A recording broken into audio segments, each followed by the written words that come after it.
Everybody, welcome. So welcome everybody, super excited to kick off this webinar. We're going to have an interesting discussion about references and mainly references for impact. I'll kind of share what we want to talk about.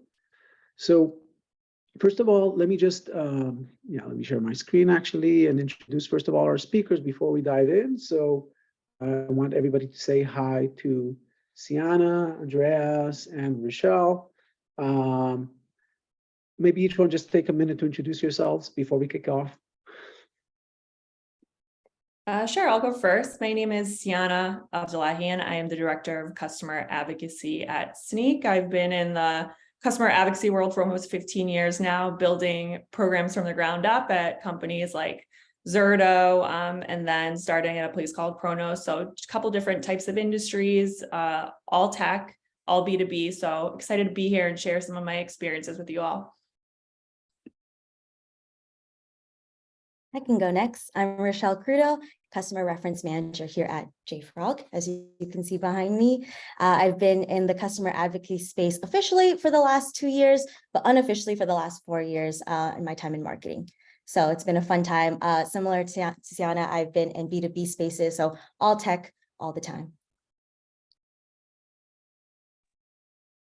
Yeah, I guess that leaves me. So I'm Andreas Silva. I work at Alteryx. I've been in customer marketing and advocacy for about 9 years. Been with Alteryx since the beginning of last June. Cool. Great to have you all. So like we said, basically, we're going to talk today about references and mainly references kind of for impact. And I'll explain. We all know references are important. We all know that they can help the business. But part of what we'll want to touch is also how do you actually turn that into proof internally that it's actually working, that it's helping grow deals, move deals faster, influence revenue, and so on. So we'll talk not just about the best reference flows for more mature companies and more kind of beginner process companies, smaller team, larger teams, best practices. We'll touch all of that. But one of the most important things we want to touch is also how does that all influence revenue? And the reason we want to focus on that, and a lot of our webinars in our webinar series are kind of going around that topic, is because we're all aware of the current economy, current environment, and layoffs that are happening. And we want to make sure that customer marketers fortify their job and explain their value. And that's kind of a lot of it comes from references is one of the biggest value generators in our domain, and we should be able to kind of share that. So that's a little bit what we want to touch. Before we dive in, just hey, a couple of sorry, it looks like you're sharing the wrong screen. Oh, okay, stop. Cool, thank you. Now it should work. Cool. So that was the screen, but yeah. Anyways, so first of all, just a couple of updates, and there's the Q&A. Please just put questions inside the Q&A. That would be the best for us to answer as we go. Each speaker will take about 10 minutes, and then we'll answer questions either in between or between the speakers themselves. So feel free to just shoot questions in the Q&A as we go. Aside from that, for those of you who don't know, we have a couple of things that we wanted to share. There's the CLG campus. Those who don't know it, it's clgcampus.base.ai. Please go visit. A lot of content there, academy, podcasts, discussion forums. All the content, of course, is accessible and free. There's workshops that happen between industry leaders. So it really is a resource for all of you. We've also just announced, last month, the top 100 winners. We've had our top 100 happy hour kickoff, which was great. So, I mean, a lot of these things are for the industry, and we basically kind of want to keep on doing those. A very important announcement for the industry is Obsession. So June 6th and 7th in San Francisco, we're going to have Obsession again like last year. It's going to be a blast. A lot of great speakers, a lot of great talks and content, and a lot of great networking. So hope to see you all there. Aside from that, if you're not part of our webinars normally, then just base.ai events and webinars. There's one every month. We'd love you to register to get notifications through updates and news. So just kind of go and get there. With that, 2 minutes on Base. So Base is a customer marketing platform, basically designated platform for the job that we're talking about here, helping you identify your advocates, know which companies and which advocates or which users you want to, customers you want to engage with, what actions. Do you want them to be a reference? And asking them, can you be a reference and how frequently you can be a reference? And then tracking the revenue impact. And we'll talk a lot about that, but it's super important to be able to visualize revenue impact. So we have Andreas from Alteryx here, and he works on his team also with Lewis, and he's going to share the stats. So I kind of don't want to steal his thunder, but they've been working and tracking the revenue impact of references, and I think it's super important to see that. So yeah, I'm sure that Jerry is going to touch base on that. Just a little bit about how it works. So, I mean, we live inside CRMs, Salesforce CRM, HubSpot CRM, Oracle CRM, and so on. We help you find, we help salespeople just request a reference, find the best matching reference based on what they're looking for in the criteria, whether they're looking for reference content or looking for reference calls, kind of source the right reference for their deal. It could be a full self-serve process, peer-to-peer. It could be a managed process, but yeah, I mean, that's a little bit about it. And there's a whole workflow, getting approvals, getting customers to say, yes, I can take the call took place, and updating all that in Salesforce. I don't want to dive in too much, but just to say that both sales references and also marketing references, like reaching out and saying, hey, I need a speaker, I need somebody for a beta, I need feedback, I need people to talk to analysts. So both marketing references that sometimes are forgotten, and of course, sales references and referenceable content. All of those are kind of managed in one platform in Base. With that, I'm going to kind of stop that and talk about the real topic here. And yeah, we have, like we said, 3 amazing speakers.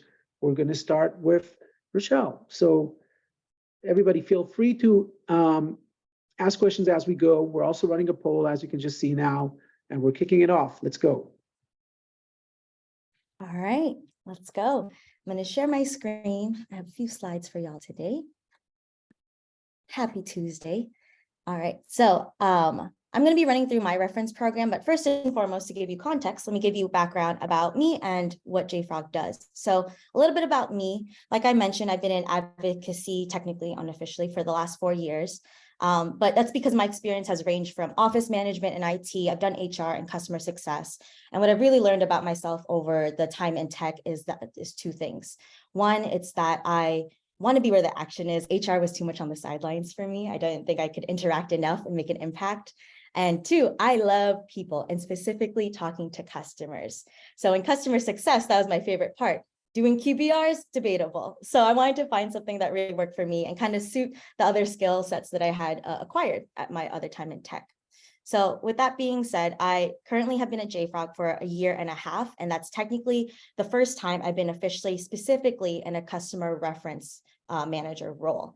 Before that, because I did the gambit and I had marketing experience, I'd done advocacy things, but this is my first time fully focusing on it at JFrog, which has been amazing.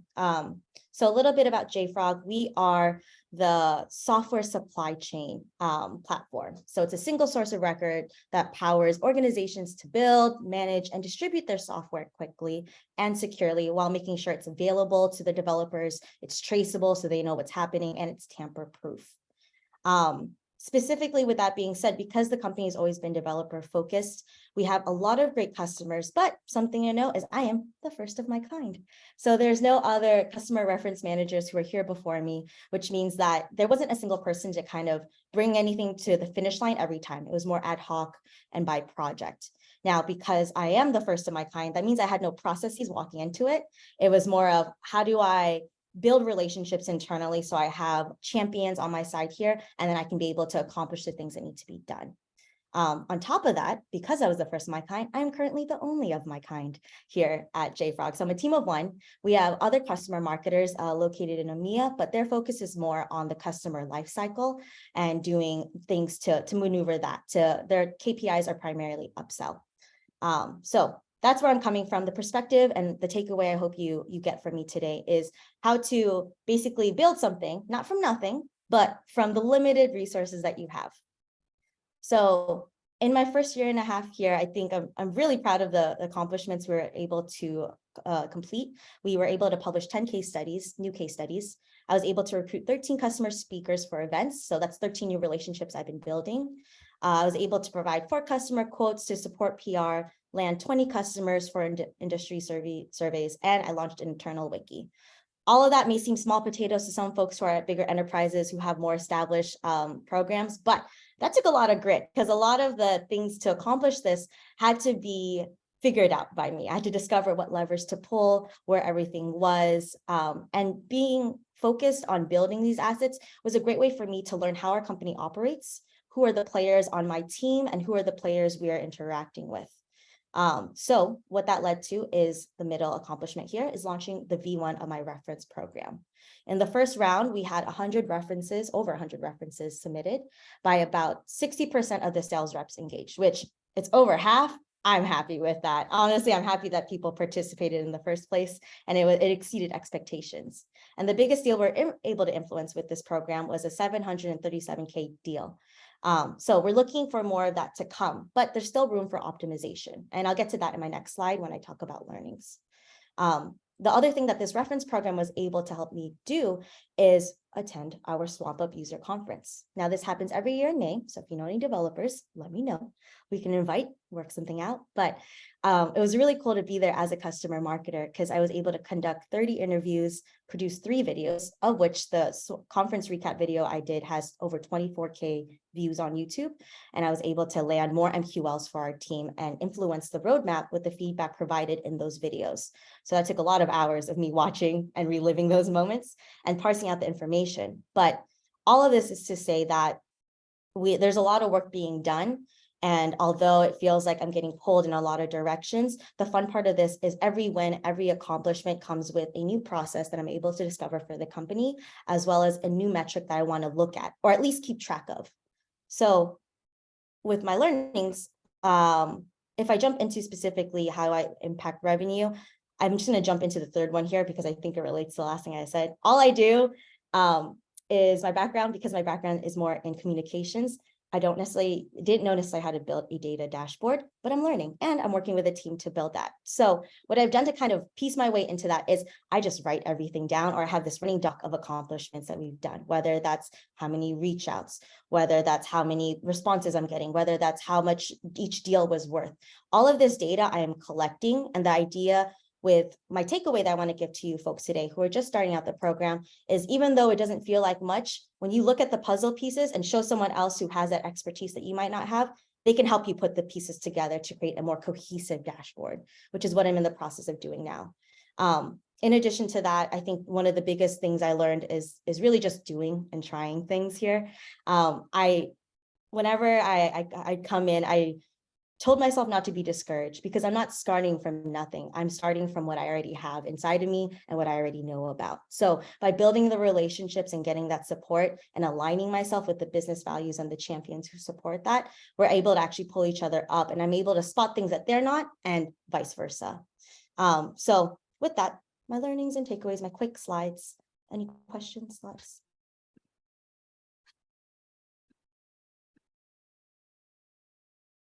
No questions so I'll pass far. it on. I guess I think one of the first question, and again encouraging the audience to kind of reach out with questions. I guess the first question is, you showed on your first slide some of the achievements that you had, right? And you mentioned that you're doing all this a team of one. So just how long have you been in this program, and what's the best way for you to track those achievements like? Yeah, so the program, or the first round of the references, was launched last May. So it's been almost a year now, and we're still making edits. I'm not satisfied. And I think in general, maybe a lot of you can relate to this, bit of a perfectionist here. So I'm still iterating on making it better. But basically, over the last year, I was able to just track it first in a doc. Because for me, as a talker and a writer, spreadsheets are not my friend necessarily. They are my friend now, but we have a love-hate relationship. So I started writing it in a doc, and then when I realized I need to organize more, I moved it to a spreadsheet. And I was able to actually talk to someone in our RevOps team to help me kind of organize and ask them which information is relevant to their managers, to the folks on the RevOps team, to the folks who are looking at these numbers, and what numbers can I use and leverage to push. Currently, right now, what I'm trying to create is a spiff package to incentivize the AEs to work more with me. As you saw, I only had a 60% engagement, not only, but there's 40% there that I can conquer. So one of the learnings that I had is I'm actually going to adjust my program so that way each rep, depending on which segment they're focused on, has a different type of advocacy play that we're going for. So some of the folks who are more low touch with their customers, I'm going to push them to do G2 reviews versus some of the ones who are more strategic. Those are going to be the ones I talk to about getting customer speakers. Did I answer all your questions? Yes, that's great. So talking about engagement with reps, because a lot of time that is a challenge, sales and marketing work together, but sometimes also like have different views. So from your experience, I guess, getting reps on board, AEs to actually follow the process and not kind of go behind you and talk and get, references behind, that your back. Make sure that we're not overusing customers, right? The same customer, everybody wants the nice and shiny kind of, logo customer, and then they're overused. So I guess, how do you go about that kind of alignment with the sales team? Yeah, it really started with leadership. I think leadership from day one was someone I met with and who had my back. Now, did they know what actionable things I was going to have them do right away? No, but I think in terms of keeping up and making sure we're always on the same page, not over communicating, but making sure we're always in communication was a way to help get their buy-in to reinforce it to the team. Now with the team, you mentioned something about them not going behind my back. I would say I don't fight against the things that are there. Instead, what I did in the first years, I observe it. If you go behind my back, it's not really behind my back, point it out to me. And I think what I ended up doing is making enough relationships with a lot of the AEs. So that way, if things do come up, they just let me know, hey, Rochelle, I got myself a reference here. I'm going to say, good job for you. That's one less thing I had to do, but tell me how you did it. Let me see if I can consolidate these efforts into one go. So that way you don't feel like you need to actually go work as hard for it. So that way we can make a cohesive effort and pushing it together. So it's about going with the flow to a certain extent and observing, not taking anything personally or anything, nothing's to me. Like I said, I'm the first of my kind. They don't even know necessarily how to work with me. And then being to observe that and take the gold nuggets and then make that kind of the base of your first iterations. So I think from there, I have a great relationship with the AEs. We all have a good amount of trust. They know that if their customer is with me, they don't really need to watch anything, and that I'll support them with the email templates they need, with making sure that we say thank you at the end of them doing something, that they get the swag, they have a good experience. And I think that really comes from my customer success side of how do I make sure that they feel that we are here together as a partnership and not that it's them doing a favor for me or them going out of their way. It's all a part of this customer journey that we're taking together. Yeah, I think it's a great approach. So last question for you before we move on. I see we have a great question, some questions in the chat. So they're kind of combined. I'll try to combine them together. I guess it's about measurement. So the first point is, I think you touched it, but how do you actually measure or track engagement? And then even doubling down on the metrics. So for example, you mentioned like 700 something revenue influence. How do you exactly attribute that or measure that? Yeah, I guess those are the two questions specifically about the numbers and the measurements. Yeah, spreadsheets. I'm gonna Google Docs or Google Sheets is my friend. I'm moving it over to Sales. So right now I'm in that process. Maybe my next webinar I'll tell you how I finished it. But what I did for the first year is I literally wrote a spreadsheet and then the columns are the actions taken. So it's small ones of, I reached out to 20 people to do a case study with me. Of the 20, 10 responded. Of the 10, this is what happened. And it goes on from there. With all of those, there's UTM links that I can follow so I can see in the Google Analytics how many times the case study has been viewed. Also, we use Yesware so I can see how many times the specific links to my case studies have been used as well. And then I can open up and use those data. In terms of revenue influence, that's something I go off of, but then because we are still building a more robust system of tracking it, I also go back to the AE and verify. And I ask them, I just point blank, did this help you close the deal? And the AEs, like I said, we've built a great relationship. So they're very much like, oh, I didn't really use that, or yes, this was great. And I think what's really cool about my AEs is they know how to be internal advocates for me, as well as I know how to be one for them. So I'm talking about the great deals they're closing. In turn, they're also telling my managers and other folks on the sales team the great stories that we're sharing, as well as the ones that help them out. Cool. So it's kind of it's a symbiotic system. Thank you. Amazing. Thank you for sharing all of that. And you're still here with us, so people feel free to kind of send questions away, but I want to move now to Sienna, and she will share her experience from Sneak. Okay, sounds great. I'm going to share my screen and get this into, wow, I have a lot of pop-ups here. Let's see if I can show. Okay, great. So I'm just going to give you a look at what I did to kind of wrap up our year to our executive team, specifically the CMO who I report into. So I did a year in a review just for some context on my time at Sneak. I've been at Sneak for 1 year now. So really came in. There's been an individual on my team who was here 2 years prior to me joining, did a great, amazing job getting things up and running. But as we're in hyper growth, and some of you can relate to this, advocacy programs change and evolve depending on the maturity of your company. So we're really looking at this point to see where can we move the needle more, where we can maybe take things to the next level, where can we have more impact on the business. So a little bit about Sneak. I won't run through all of this. You can just get a sense of how big we are. We have over 2,500 customers. We're in over 40 countries. We were founded in 2015, and essentially we're similar. We're actually a competitor of Rochelle's company, which is a fun fact, but we help developers find and fix vulnerabilities as they're coding without kind of disrupting their process. So helping them develop fast and make sure their code is secure. So this is a little overview of how many issues were fixed with our product last year, how many projects that developers imported into the product, how many tests they executed, and then a little bit about our size of our company. We're over 1,200 employees. We have 13 hubs across the globe, so we are truly geographically dispersed, and we have over 1.1 billion in funding. So a lot of great investments from a lot of different. There's a lot of faith in our success, which is great. So what we like to do to kind of wrap up the year was look at where we had firsts, right? As a program that's evolving and growing, we really kind of took a look at the business and where the focus was and where we could have some impact. So we knew Gartner was a huge area of opportunity for us. It was on the CEO's mind. It was on our CMO's mind. We're really looking as a disruptor to become a leader. So what we knew we could do as an advocacy team is really hone in on the review space and see if we could drive more reviews to Gartner Peer Insights, as we know and found out over time that those reviews help influence our positioning in the Magic Quadrant. So that's coming out pretty soon. So fingers crossed, we did enough to help positively influence that.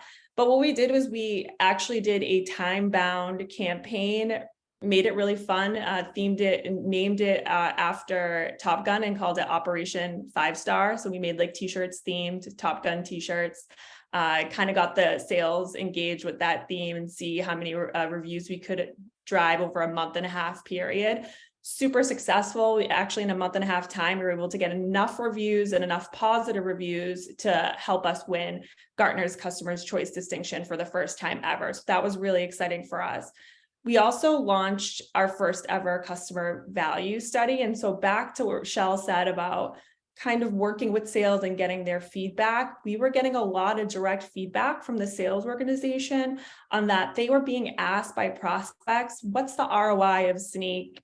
What are some success metrics that you're seeing with your customers? Really, how do you prove the value of what you're going to bring to my organization?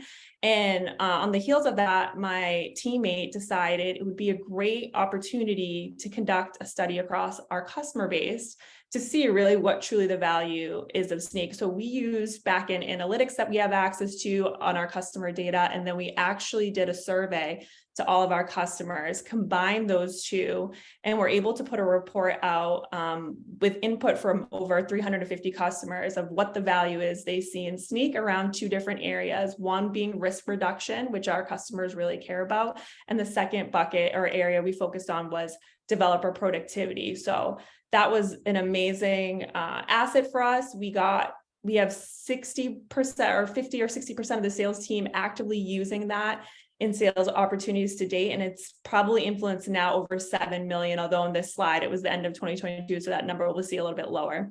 We also influenced 5 deals over 1 million TCV. That's really huge for us as we're kind of starting to establish ourselves as an enterprise brand. So showing that to the organization is really important, as you know, one of our goals this past year was win in the enterprise. So we really wanted to tie to that and showing how we're impacting business in the enterprise. We launched a Lighthouse program. For a little bit of context on that or background, that's our C-level exec sponsorship program. So really the goal there is to build these really great relationships with execs. That's a two-way exchange of value, so that down the road we can rely on these execs for some sort of advocacy around Sneak. So we now have about 18 members. We've hosted 2 roundtables, and we're kind of expanding the scope of that program this year, where we have executive dinners happening all over the globe at this point. We're going to have an in-person Lighthouse event, hopefully in the second half of this year. And now we're trying to think of engaging outside speakers that might be interesting to these exec members on, you know, industry hot topics and challenges that they're seeing day to day. Neiman Marcus presented at AWS reInvent. This was huge for us because it's the first time we got a big brand name to speak on our behalf at a conference. So that was really great news. And as AWS is one of our biggest partners, and another kind of big part of our overall company's strategy is kind of go big with AWS. We were able to find 3 joint customers who were willing to do video testimonials as well. So we tied ourselves to that, knowing that it was a big charter for the company. And then one other thing that we discovered throughout the year working with our PR team is that we have a huge opportunity in security to get our name out there through different media outlets, because our competitors aren't really doing it, or they're not having success doing it. So we kind of set our goal for ourselves. It's when we have the opportunity, let's try to get these media placements or PR placements. So we actually had our first ever PR placement with a customer with Komatsu, and that was in a Tech Target article. So that was big for us as well.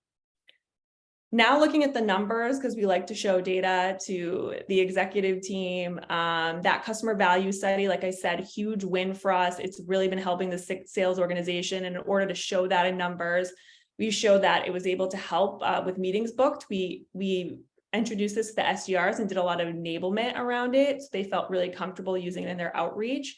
So through kind of our Slack channels, there is a channel where our SDRs kind of let us know how they were able to secure a meeting. And so kind of through combing that, we've seen that there have been 6 meetings booked as a result of the SDR sending out the study. That currently has resulted in 140K in active pipeline. And like I said, now there's probably over 7 million in closed won revenue influenced by the study. And we know that the AEs have used the study because either it's in a Slack channel, because we have deal channel for all the deals we're working, or we were very prescriptive on how we enabled our sales team on this. So we've been calling it the customer value study, and we did all this training on it.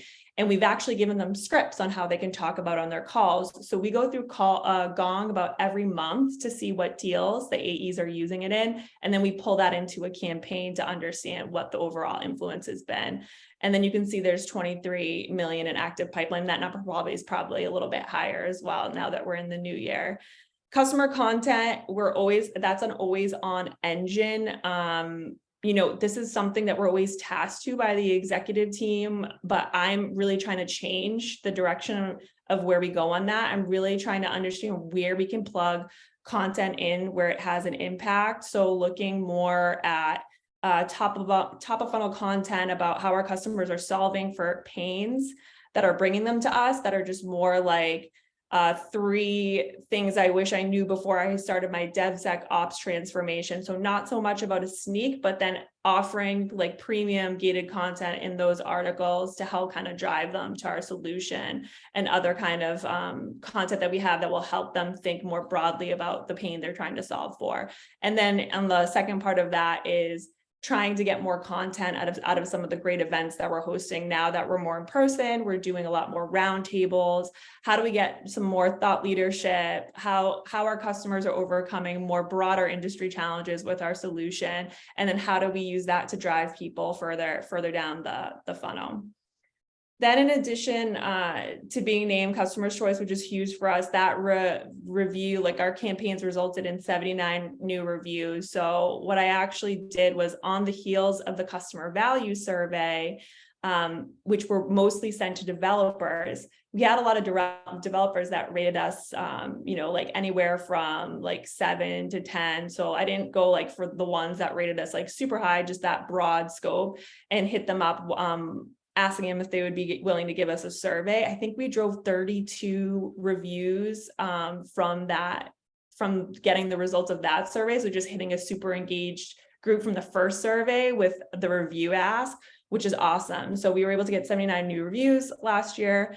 We improved our average rating from 4.3 to 4.6. I will say, like, we were definitely focused on who we sent the reviews to, but we did not send them to all super happy customers. We did make sure it was kind of a broader scope of a segment in terms of like satisfaction, I would say, based on what we knew and signals that we had.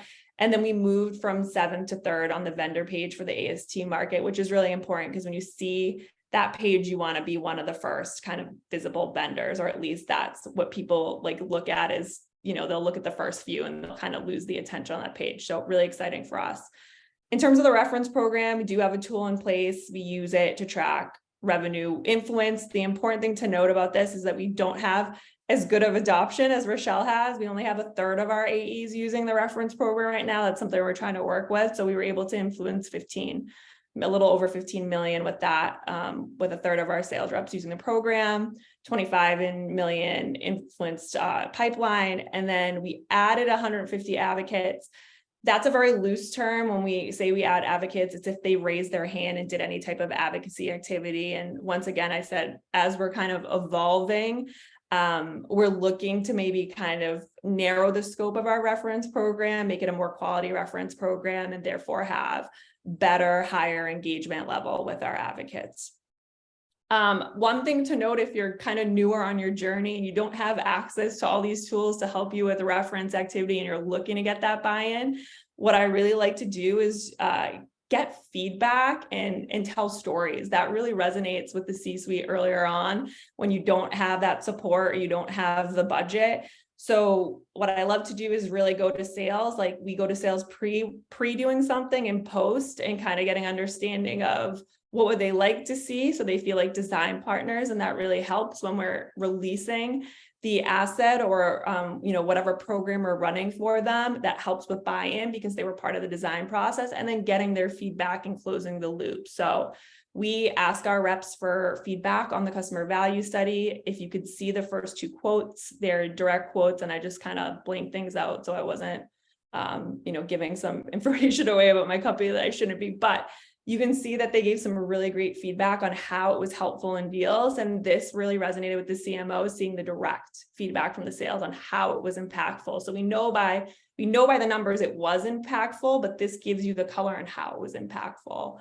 And then this is the last quote's actually a great one, because some of what we're seeing is a little bit of pushback from the sales organization and using their customers from a marketing perspective. They still haven't fully bought into the kind of advocacy, or we don't have that culture of advocacy yet at our company. So this was a really great way to show. This was actually posted when this rep won an expansion with that customer, and saying working with our team really helped drive that deal forward because they want to be seen as innovative in their space, and our tool and our kind of software is seen as innovative, so they want to be associated with our brand. And then same thing, we kind of comb through gong calls to see the feedback from prospects and customers. This was especially helpful back again to the customer value study. If you look like this, they're giving us positive feedback on how this is helping them make their business case internally. Really helpful to show this to the exec team again, to understand how we're providing impact. And then again, with the Lighthouse program on that, the last quote, a customer feedback of how really valuable and for them to be part of this group and to see how other industry leaders are overcoming similar challenges. And that's it for me, unless there's any questions. Of course there are, Sienna. Come on. So first of all, amazing. And again, thank you for sharing that. So a couple of things there. First of all, I think this is a cool hack for those of you who are not doing that. Listening to gong calls, finding customers who are like saying, I love, this ROI helped me or this story helped me. So actually getting a customer quote, just from the gong call that says why the reference or the content or, the materials you've been working on was super valuable. I think that's, I think a good tip for everybody.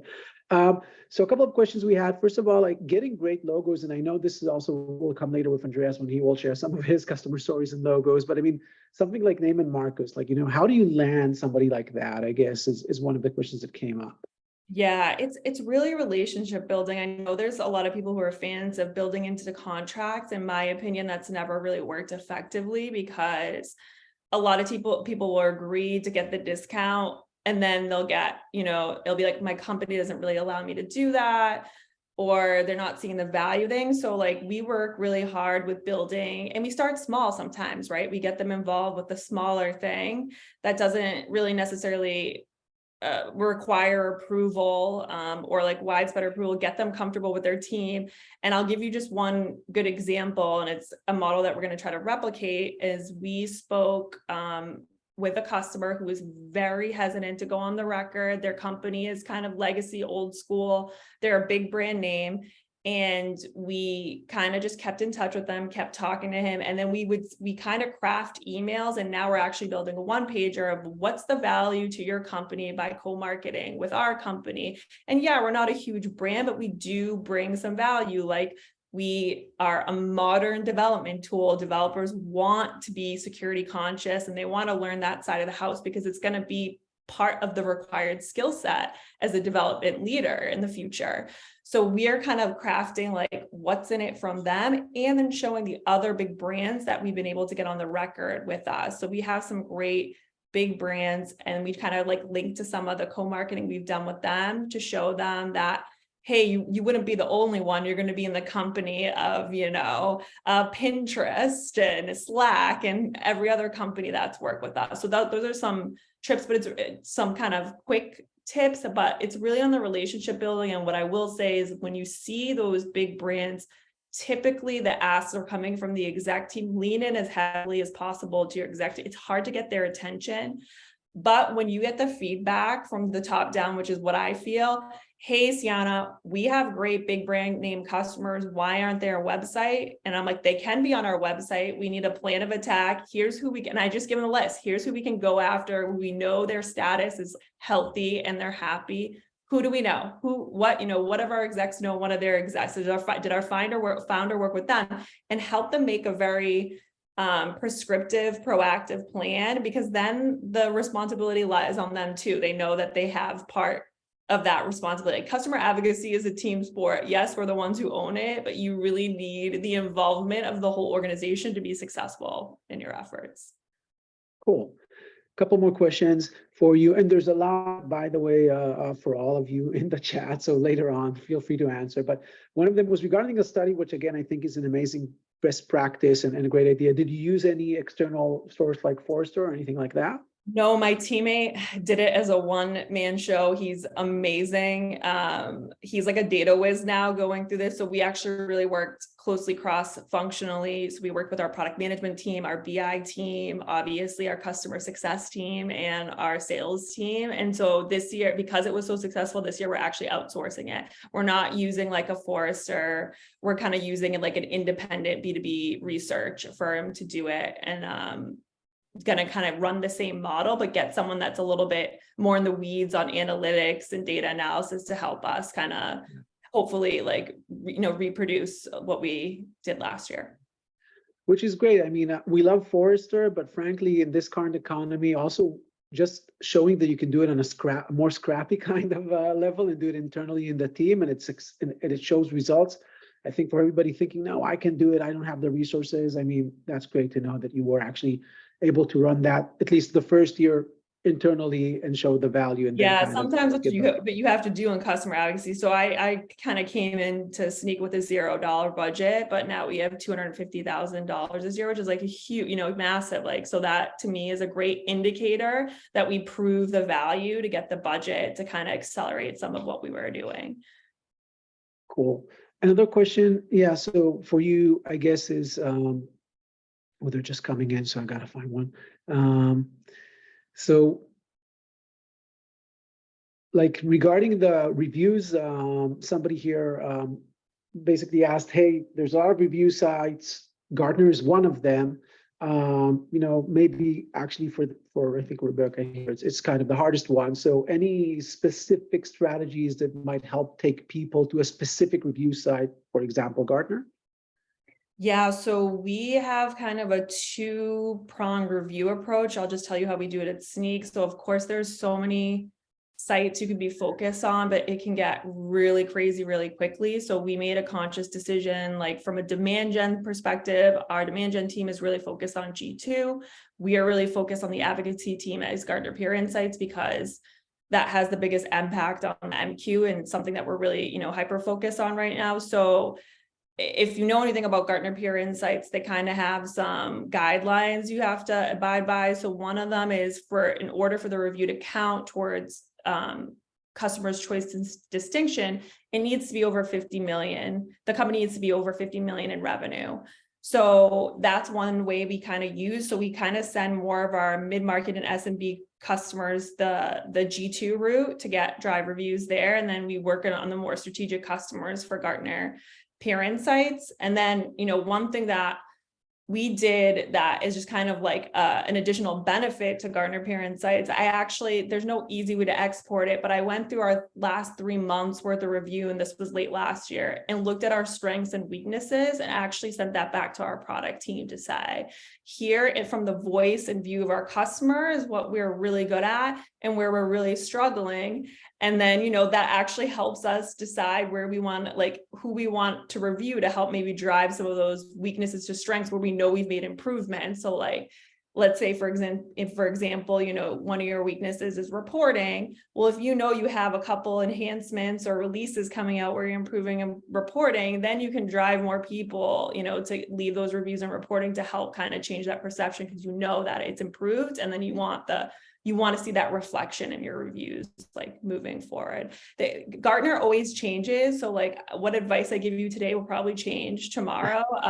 We're very thoughtful and strategic about it. And I'm always happy to connect offline about GPI strategies because I've been focused on it for since Gartner Peer Insights came to be known. I've been working on it. So a lot of experience there. Cool. So there's more questions for you in the chat. I love the last point there on reviews because I do think that many companies send customers to do reviews, but then it just sits there, right? They don't bring it back and kind of take actions on it, whether it's for improvement or leveraging that as content. But reviews is content for references. Reviews can help you improve and then redo the reviews with better kind of feedback on what you fixed, like you mentioned. So I mean, I think it's a great strategy. Thank you so much. Questions in the chat, and let's move to Dre.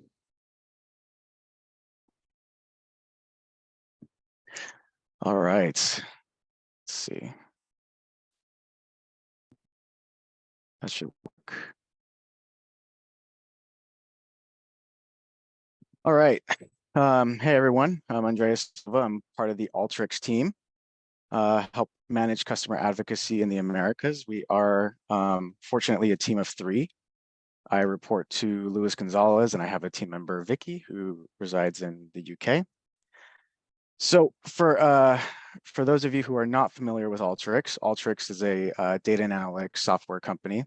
We help anyone become what we call citizen data scientists. So when it comes to data and analytics, traditionally, companies are having to search high and wide for some of the top data scientists. But instead, companies can bring in Alteryx and help upskill their own employees to become data savvy and use it to unlock new actionable insights. So within Alteryx, we have 2 advocacy programs. We have our Innovator program and we have our Visionary program. Luis, who is a 2-time top 100 CMA influencer, actually stood these programs up since I came in at the end of last year or middle of last year. So our advocates actually span across different departments, different industries. They're coming in from financial services companies, retail companies, biotech, in fields like HR, supply chain, marketing, sales. But you put all these people together in a room, and the one thing that they have in common is their love of Alteryx. So our two programs are tiered. So the Innovator program is more of our business users and advocates of Alteryx. And what we look for in our advocates is we want the people who are not just hands-on with the product, but they're able to translate back to their leadership team what the impact is and on their own department and business. Our visionary program is actually our executive level track, and it's in the name, but these people are not necessarily hands-on with the product, but they lead business-wide transformation by implementing their vision for data and analytics within the company.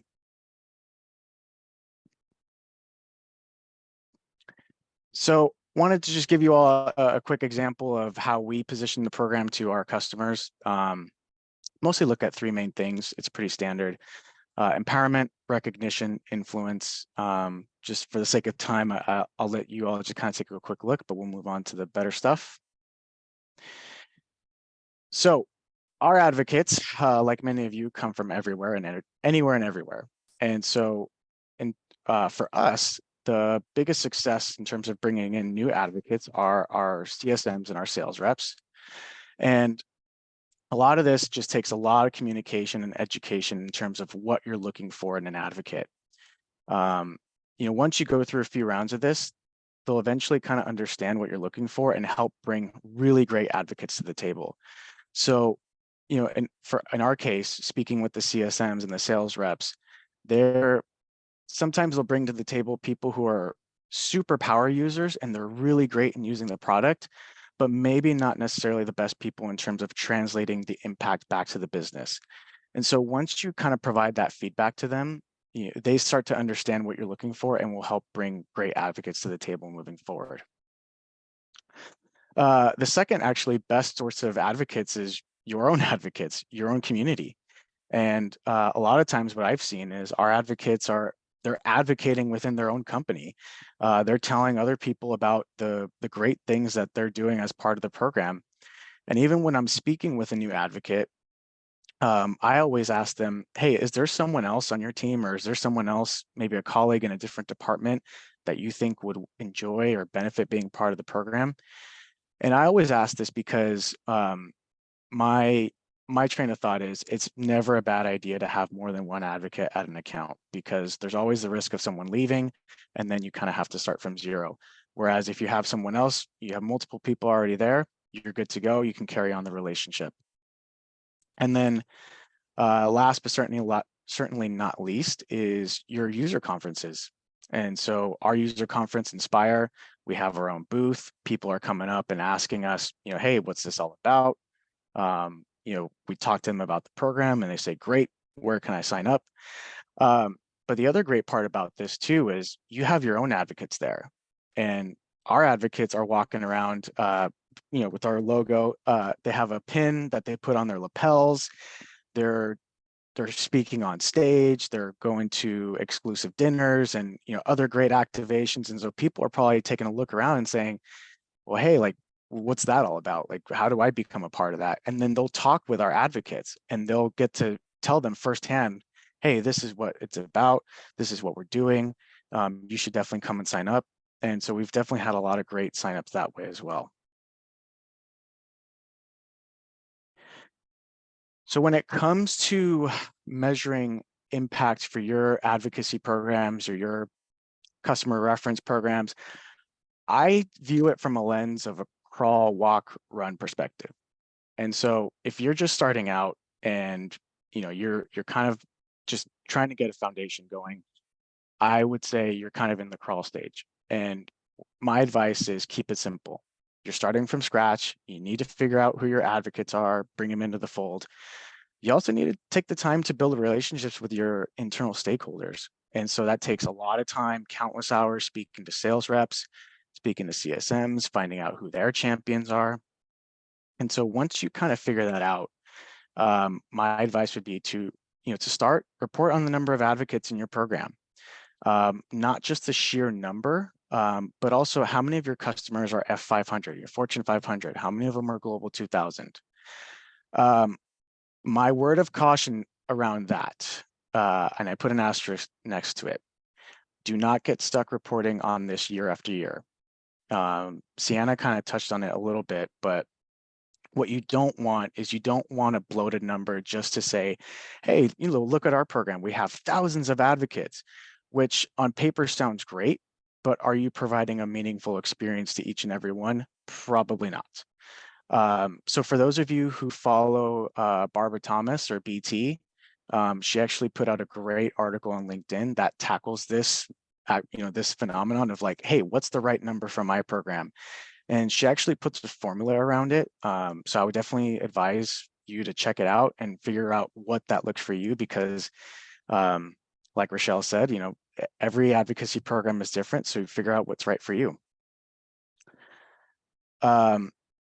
If you are asked to continue to grow and grow, which, in my experience, it's an easy trap to fall into. Don't be afraid to go back to your leadership team and ask why. Why do we want that number? What's the significance behind, getting to 1,000, right? Once you, so the next one would be, report on the amount of customer content you've produced in a month, quarter, year. As CMA practitioners, this is our bread and butter. Don't ever stray away from this. As you mature through your program, you can dive specifically into, hey, we've produced X amount of case studies that align with our campaign around government, or we've produced X amount of customer content that aligns with our retail campaign. Tie it back to your business and company objectives. And then to start, report on the amount of sales reference calls that you've assisted with in a given period.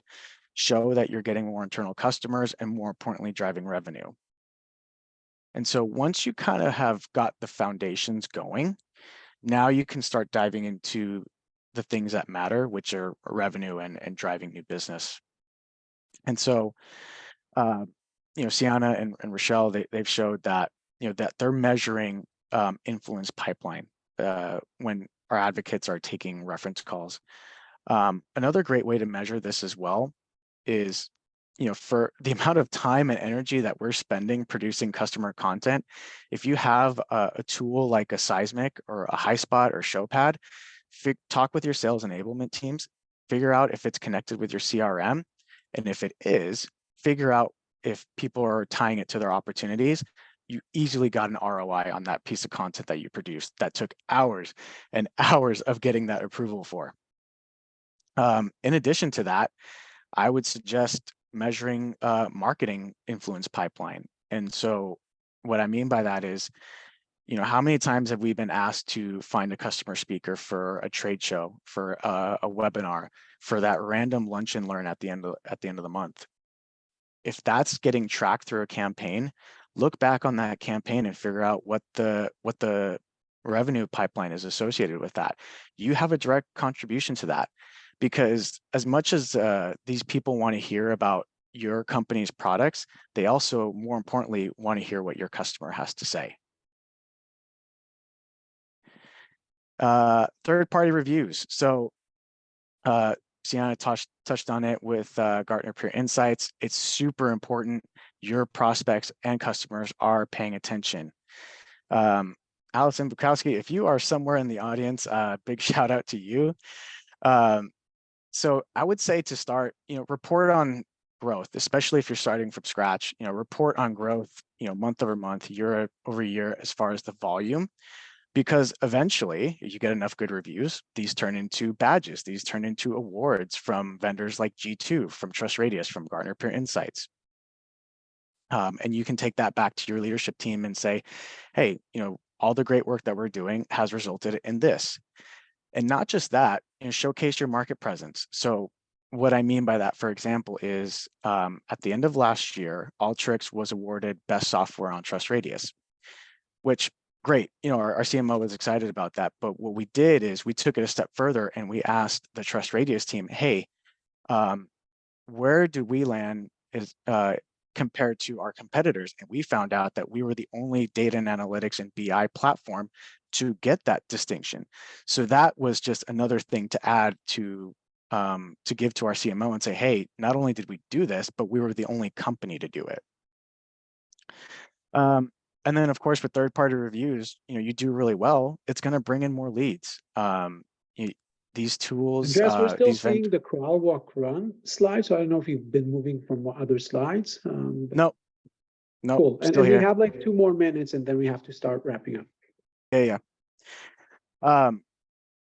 You utilize these tools, utilize G2, utilize Trust Radius. They have the data in there for you to get more value out of it. And then finally, once you've gotten all that down, you're ready to run. So reference impact on sales. I'm not just talking about the influence pipeline, but once you can now take it a step further and look at things like, has the overall deal size changed? Has the sales cycle shortened? I know at Alteryx, we took a look at it. Gal kind of popped up Lewis at the beginning of the webinar, but we were able to show our leadership team that, yeah, in fact, you having an advocate participate in a reference call did have a massive impact on the size of the deal. When you're ready, look at advocate lifetime value. So I come from the Helen Fieber school of thought. So if you've ever had a chance to meet or speak with her, this is actually a big measurement for her. And so really what you're looking at is, do advocates have a longer life cycle, customer life cycle than the rest of your customer base? Are they spending more throughout their customer lifetime, right? And then in addition to that, which advocates are helping you bring the most revenue? Because if there are some times where you have a great advocate who's coming from a smaller account that maybe is not part of your top 50 accounts or whatever, but they're doing so many reference calls and they're doing so many speaking engagements that you can actually measure that and show, hey, they're not one of our biggest customers, but they're one of our best customers.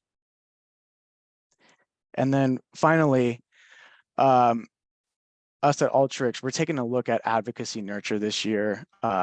That's not a typo. It's actually something that we're working on. It advocacy account-based marketing. And so what really this is tackling is, we are picking a few select accounts and we're aligning with the account teams, the AE and the CSM. And ultimately, the customers are giving you the insights that you need. You want to penetrate into a different department. What do you need? Do you need different content? Do you need to be recognized? Do you need to be in the press? Do you need to be in the media? They will give you everything you need they will equip you with the things that you need in order to help them succeed, because they want to see you succeed. And so at the end of the year, you can take a look back. Did that account grow? Did they buy more seats? Did they buy into a new product? What's the goal here? But your advocates give you those insights to help you help them. So I know we're up on time, so quick takeaways from me. I would say, create a strong partnership with your sales and customer success teams. Start with the small wins. Don't get stuck on reporting on quantity, ask why, and tie everything back to revenue. Great, amazing. So yeah, we are on time. First of all of you who can stay a little bit more, we can stay like 5 minutes, probably more, and answer questions. Second thing, if all 3 speakers are okay with that, we might, I see there's so many questions that we didn't answer, so maybe send those questions your way later and kind of have a Q&A follow-up in written of all the questions and all the answers, from because I think there's so many open questions. But thank you so much, Rochelle, Sienna, Andreas, for sharing your knowledge with everybody. Thank you all of you for participating. Like we mentioned, we're going to have also a call out for roundtable. So because there's so many questions, like, you can come and just join us for open roundtables and just have live discussions with others. We'll do that for all the webinar participants as a follow-up, and also try to get some Q&As. I guess for those of you who are staying with us, let's try to tackle a few more questions just with Andreas and all 3 of you, like in the next 2-3 minutes, and then we'll make it a wrap. But again, I wanted to thank so much the speakers for taking the time, and all of you for joining us. So I guess, Andreas, one of the things you mentioned is that you saw, and I know that that references are references deals are bigger. Like when you use references, the deal size is bigger than when you don't use references. How did you track that? How do you explain that? Because I think every sales team and every leadership team will say, okay, so that's part of the ROI of references. You can actually show that the deals go bigger when you use references. Some of that is, it's just reporting out of Salesforce. You can look back on a given time period, and if you have a reference management tool, you can obviously tag which deals you touched, and then you can compare that to the rest of the deal sizes. Now, obviously, some of these are kind of, you don't want to compare apples to oranges, but you can also take a look at drilling into, okay, in the enterprise area, this is what, deals with a reference versus deals without a reference in enterprise, or you can do in general. I think in our case, we did in general, but you can certainly dive deeper. Cool. And then you mentioned, I love the crawl, walk, run framework. I guess like when you think about a program that's, on its second year, already, kind of Sienna gave us how she reported on the first year, for example, so did Rochelle. So second year or maybe even third year, because I know Alteryx is a bit more on that mature curve. How do you report on it monthly? Do you report on ROI quarterly, annually? Like, what are you, and I know you have a great relationship with your CMO, but what are you like, reporting on when it's a bit more mature? We are definitely reporting on influence pipeline quarterly, as well as the amount of, like I said, content is still our bread and butter. We're still reporting on the amount of content that we're producing, but we're also tying it back to the objectives of the business. So in our case, we have a few campaigns that are really important that are in play. And so we're not just saying, hey, we produced X amount of content. We're specifically saying, hey, we produced X amount of content that ties into this campaign and this campaign or this product area. Yeah, I think that's a good way to measure. So it's not just about the revenue influence, which you can show, and you also mentioned like tracking with tools like HighSpot, but it's also it's the ability to basically say our content is aligned with company strategies. We want to go to the enterprise and we generate enterprise content. We want to go into retail and we generate retail content, and so on. So like tying that to company campaigns, which makes a lot of sense. Yeah. I guess one question for the three of you, and with that we'll end, because I saw that coming up a lot in the chats. Getting sales and CSMs engagement. So we all understand that we need to collaborate with them. If you have each one, just maybe one tip of how you get sales and CSMs to collaborate and engage more, both in nominations. Andreas kind of doubled down on nominations, but also on, taking part with your process and tools. So I guess one last tip from everybody about getting more collaboration and engagement from sales. I'll go first because I'm 3 minutes late to the meeting I had to go to. Okay. Basically, do what you do best, advocate. Honestly, I think the salespeople have trusted me because I shout out their wins as loud as they want to be shouted out and be recognized. And I think bringing that up with their leadership team makes them feel special, makes them want to work harder. Also, I have a sweet tooth, so it never hurts that brings sweets, and the folks who help me, they get sweets with me. So, that always. Thank you so much, Rochelle. Thanks thank you so much, staying. team. I'm gonna hop off. Have a great day. Thank you.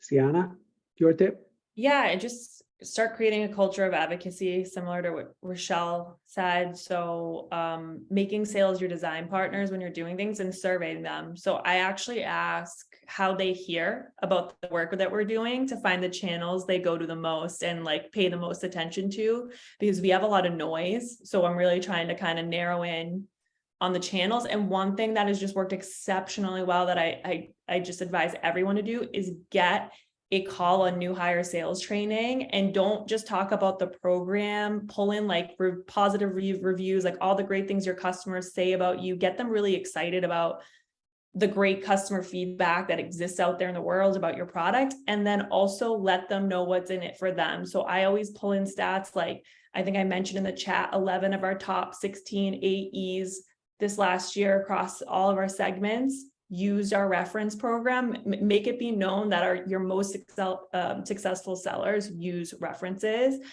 and tie it to what they're incentivized to do, is sell and make money. So like the more you can do that, it's different for every audience, but you got to kind of kind of take that angle of what's in it for them as you're building out your program, the different audiences you're trying to work with. So that would be my one tip. Andreas, your tip. Yeah, I'll just say what worked for us, because a lot of the great relationships that we've established internally have all been due to the foundations that Lewis has made. But what really worked for us last year was working with one of our directors of customer success and him making it an OKR for his team to nominate customer advocates. And so we ended up getting literally like a couple hundred people nominated through our system, which is awesome. But then, having to sift through all that, talk to every single one, talking with the CSMs and figuring out like, is this the right people? Or is this the right person I should be talking to? After that, it's that back and forth communication with the CSM of, hey, this person was great, or maybe this person isn't exactly what we're looking for, and here's why. And then they understand better. And then in the future, once they see that the customer is getting value, and then they're participating, they're taking reference calls, they're doing webinars and case studies, then they see like, oh yeah, this is helping me too. So then they start to nominate more. Amazing. So first of all, I know we're 5 minutes over. We have still more than 30 people on. So thank you everybody for staying over. Like I said, we'll try to follow up with all of your questions and also kind of share the answers there. All three speakers are super open to talk. For all customer marketers. I think, I saw them mention, just reach out to them on LinkedIn, connect and ask your questions directly. I think they'll be happy to answer. Thank you everybody for sharing all your information. Thank you, Sienna and Andres, for staying with us and sharing all your knowledge. And with that, I think we need to let everybody go to their job. Awesome. Thank you. Thank you. All right. Bye-bye. Thank you. Thank you.